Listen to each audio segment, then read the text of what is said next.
Rishi Patanjali Yoga Sutra, Part 1, Shlok number 16th. Tatparam Purush Khyatir Gun Vaitrishnam.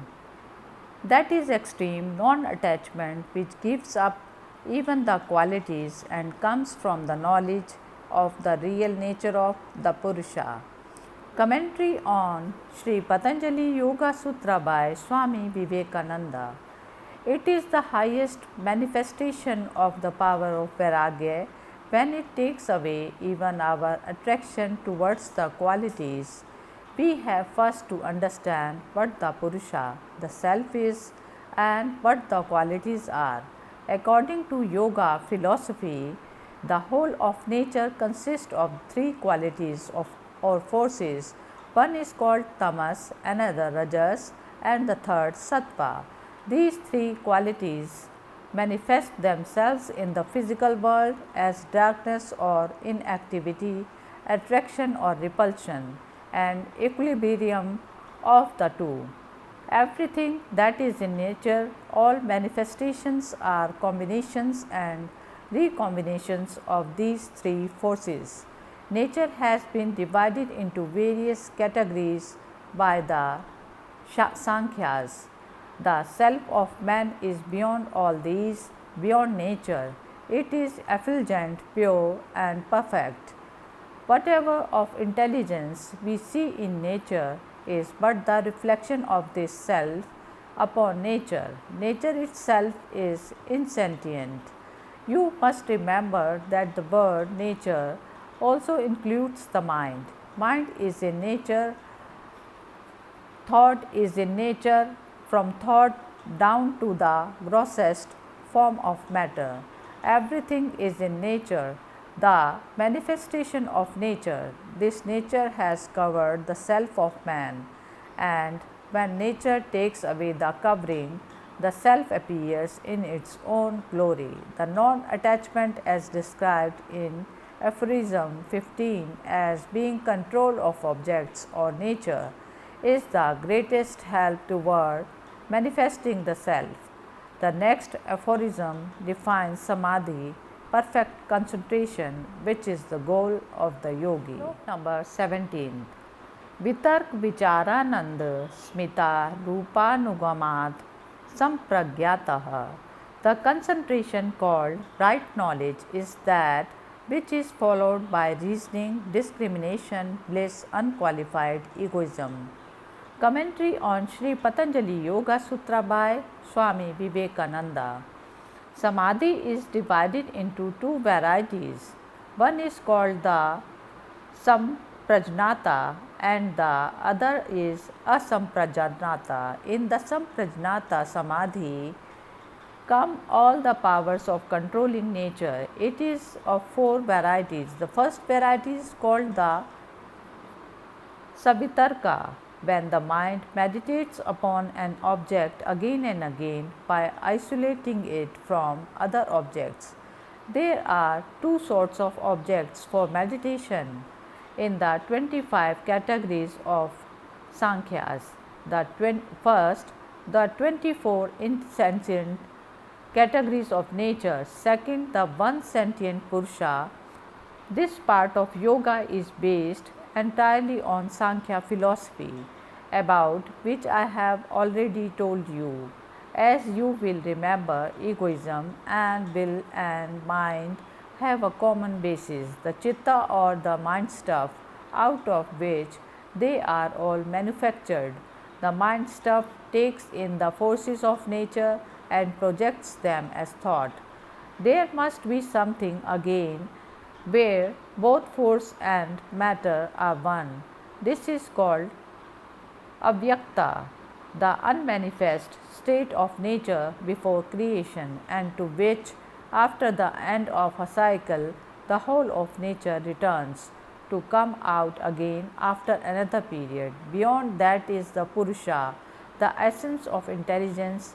Knowledge is power, and as soon as we begin to know a thing, we get power over it.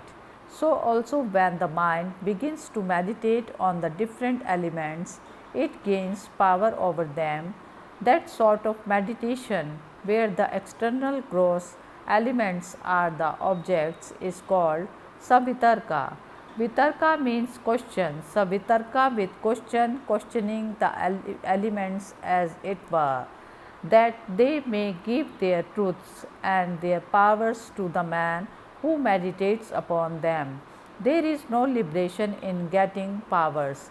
It is a worldly search after enjoyments, and there is no enjoyments in this life. All search for enjoyment is vain. This is the old lesson which man finds so hard to learn. When he does learn it, he gets out of the universe and becomes free. The possession of what are called occult powers is only intensifying the world and in the end intensifying suffering. Though as a scientist, Patanjali is bound to point out the possibilities of this science. He never misses an opportunity to warn us against these powers. Again, in the very same meditation, when one struggles to take the elements out of time and space and think of them as they are, it is called nirvitarka, without question. When the meditation goes a step higher and takes the tanmantras as its objects and thinks of them as in time and space, it is called savichara with discrimination.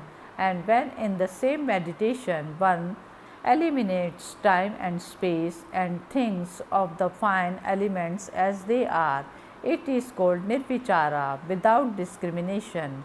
The next step is when the elements are given up, both gross and fine, and the objects of meditation is the interior organ, the thinking organ. When the thinking organ is thought of as bereft of the qualities of activity and dullness, it is then called sananda, this blissful samadhi. When the mind itself is the object of meditation, when meditation becomes very ripe and concentrated, when all ideas of the gross and fine materials are given up, when the sattva state only of the ego remains but differentiated from all other objects, it is called Sasmita Samadhi. The man who has attained to this has attained to what is called in the Vedas bereft of body.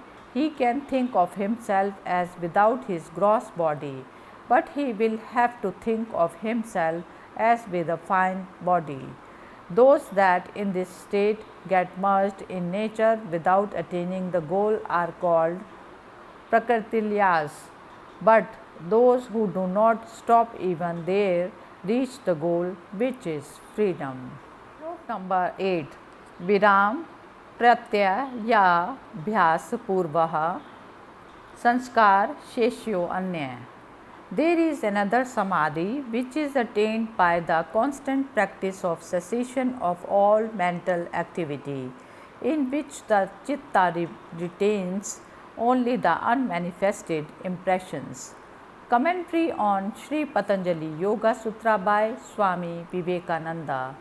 This is the perfect superconscious Asamprajnata Samadhi, the state which gives us freedom. The first state doesn't give us freedom, doesn't liberate the soul.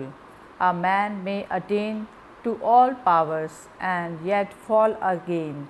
There is no safeguard until the soul goes beyond nature. It is very difficult to do so, although the method seems easy. The method is to meditate on the mind itself, and whenever thought comes, to strike it down, allowing no thought to come into the mind, thus making it an entire vacuum. When we can really do this, that very moment we shall attain revelation. When persons without training and preparation try to make their minds vacant, they are likely to succeed only in covering themselves with tamas, the material of ignorance, which make the mind dull and stupid and leads them to think that they are making a vacuum of the mind. To be able to really do that is to manifest the greatest strength the highest control. When this state, asamprajnata, super consciousness, is reached, the samadhi becomes seedless. What is meant by that? In a concentration where there is consciousness, where the mind succeeds only in quelling the waves in the chitta and holding them down, the waves remains in the form of tendencies. These tendencies or seeds become waves again when the time comes, but when you have destroyed all these tendencies, almost destroyed the mind, then the samadhi becomes seedless. There are no more seeds in the mind out of which to manufacture again and again this plant of life, this ceaseless round of birth and death. You may ask, what state would that be in which there is no mind, there is no knowledge? What we call knowledge is a lower state than the one beyond knowledge. You must always bear in the mind that the extremes look very much alike. If a very low vibration of either is taken as darkness, as intermediate state as light, very high vibration will be darkness again. Similarly, ignorance is the lowest state, knowledge is the middle state, and the beyond knowledge is the highest state, the two extremes of which seem the same. Knowledge itself is a manufactured something, a combination, it is not reality. What is the result of constant practice of this higher concentration?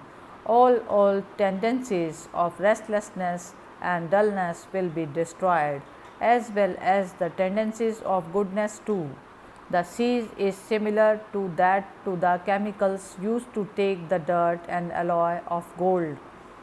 When the ore is smelted down, the dross is burned along with the chemicals. So, this constant controlling power will stop the previous bad tendencies and eventually the good ones also.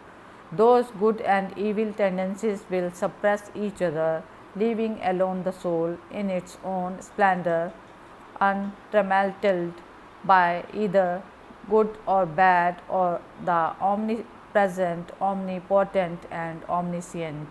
Then the man will know that he had neither birth nor death, nor need for heaven or earth. He will know that he neither came nor went. It was nature which was moving, and that movement was reflected upon the soul. The form of the light reflected by the glass upon the wall moves, and the wall foolishly thinks it is moving. So, with all of us, it is the chitta constantly moving, making itself into various forms, and we think that we are these various forms. All these delusions will vanish when that free soul will command, not pray or beg, but command. Then whatever it desires will be immediately fulfilled. Whatever it wants, it will be able to do. According to the Sankhya philosophy, there is no God. It says that there can be no God of this universe, because if there were one, he must be a soul, and a soul must be either bound or free. How can the soul that is bound by nature or controlled by nature create? It is itself a slave. On the other hand, why should the soul that is free create and manipulate all these things? It has no desires, so it cannot have any need to create. Secondly, it says the theory of God is an unnecessary one. Nature explains all. What is the use of any God? But Kapila teaches that there are many souls who, though nearly attaining perfection, fall short because they cannot perfectly renounce all powers.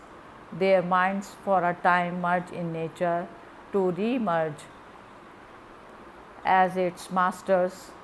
Such gods there are. We shall all become such gods, and according to the Sankhyas, the God spoken of in the Vedas really means one of these free souls. Beyond them, there is not an eternally free and blessed creator of this universe. On the other hand, the yogi says, not so, there is a God, there is one soul separate from all other souls, and he is the eternal master of all creation, the ever free, the teacher of all teachers. The yogis admit that those whom the Sankhyas call the merged in nature also exist. They are yogis who have fallen short of perfection, and though for a time debarred from attaining the goal, remain as rulers of parts of the universe. Number 19th. Bhapratayo videhe prakriti liyanam. This samadhi, when not followed by extreme non-attachment, becomes the cause of the re-manifestation of the gods and of those that become merged in nature. Commentary on Sri Patanjali Yoga Sutra by Swami Vivekananda. The gods in the Indian systems of philosophy represent certain high offices which are filled successively by various souls, but none of them is perfect. Number 20. Shraddha Virya Smriti Samadhi Pragya Purvakam Itresham. To others, this samadhi comes through faith, energy, memory, concentration, and discrimination of the real. Commentary on Sri Patanjali Yoga Sutra by Swami Vivekananda. These are they who do not want the position of gods and even that of rulers of cycles. They attain to liberation. Hari Om Tat Sat.